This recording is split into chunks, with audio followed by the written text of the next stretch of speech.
Andhra Paris తెనాలిలో అధునాతన హంగులతో మీకు స్వాగతం పలుకుతోంది ఈ కన్వెన్షన్. వెడ్డింగ్స్, రిసెప్షన్స్, ఎంగేజ్మెంట్స్, కాన్ఫరెన్స్లు, సెమినార్స్ మరియు అన్ని రకాల ఫంక్షన్లకు అనువైన వేదిక. ఈ convention function hall AC, RTC bus stand out gate ఎదురు, Tenali. Cell number 7288566666.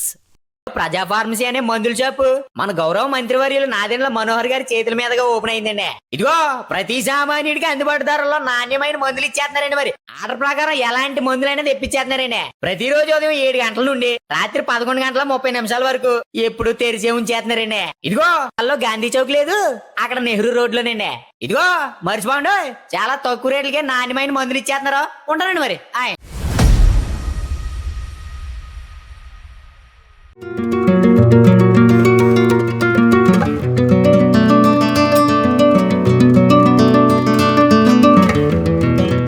Tenali rural circle పరిధిలో నేరాల నియంత్రణకు ప్రత్యేక చర్యలు తీసుకుంటున్నట్లు డీఎస్పీ జనార్దన్ రావు తెలియజేశారు.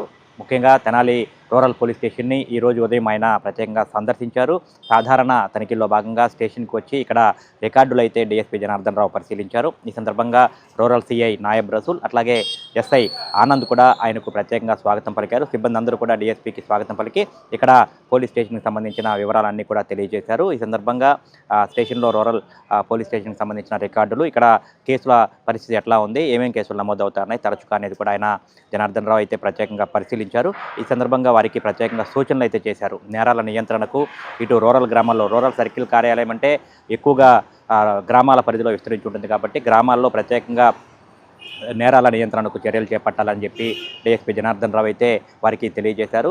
ఈ సందర్భంగా కూడా కొన్ని ఏ కేసులు ఎక్కువగా ఈ స్టేషన్లో నమోదవుతున్నాయని చెప్పి ఆయన ప్రత్యేకంగా పరిశీలించారు. 498 కేసులు ఎక్కువగా నమోదవుతున్న నేపథ్యంలో భార్యాభర్తలకు సంబంధించిన ఇష్యూలు ఉంటున్న నేపథ్యంలో వారందరికీ కూడా ఒక కమిటీ లాగా ఉండి వారికి ప్రత్యేకంగా కౌన్సిలింగ్ ఇచ్చే విధంగా కూడా చర్యలు చేపడుతున్నామని చెప్పి చెప్తా ఉన్నారు. ప్రధానంగా ఈ రూరల్ పరిధిలోకి సంబంధించి నేరాల నియంత్రణతో పాటు ఇటు పేకాట అట్లాగే అక్రమ రవాణాలు, ఇసుక అక్రమ రవాణా వాటిపై కూడా ప్రత్యేక నిఘా పెట్టినట్లు చెప్తా ఉన్నారు.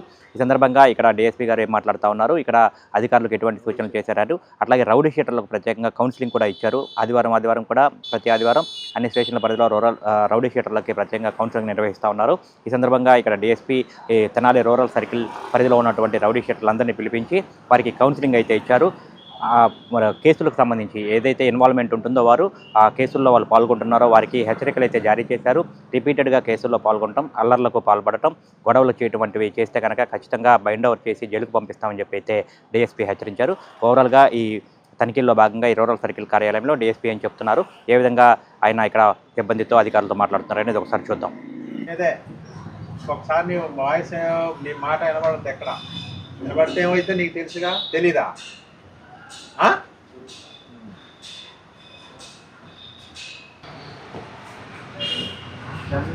మరి కేసులు లేని వాళ్ళందరూ ఒకసారి రేపు ఒకసారి చేయగంటారు కాదుగా. ఎరా ఇక తలచుకుంటే అయిపోదు, వాడికి మార్పు రాకపోతే జీవితకాలం నేరస్తుల్లో బతకాల అవసరమా?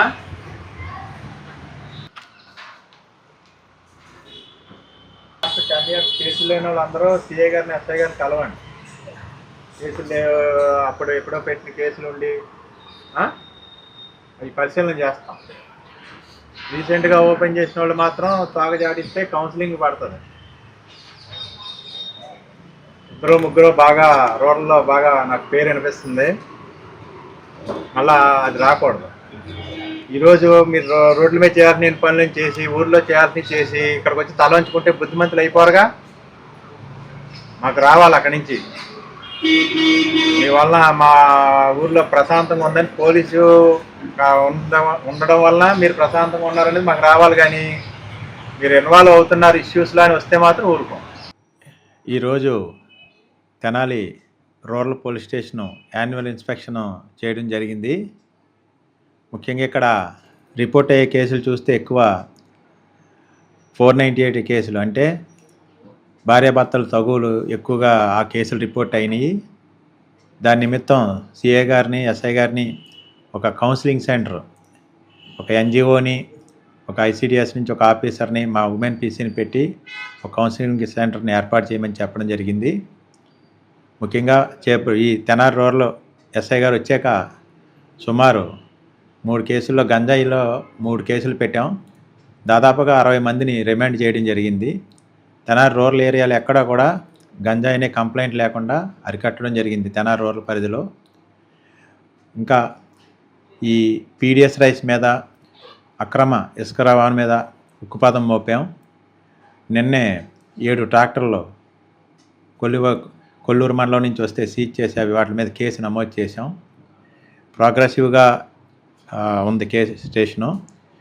రానున్న కాలంలో కొత్త సంవత్సరంలో వీళ్ళు తదుపరి ప్రణాళిక ఎట్లా ప్లాన్ చేసుకోవాలనేది సిఐ గారికి, ఎస్ఐ గారికి ఇప్పుడు ఇన్స్ట్రక్షన్స్ ఇవ్వడం జరిగింది.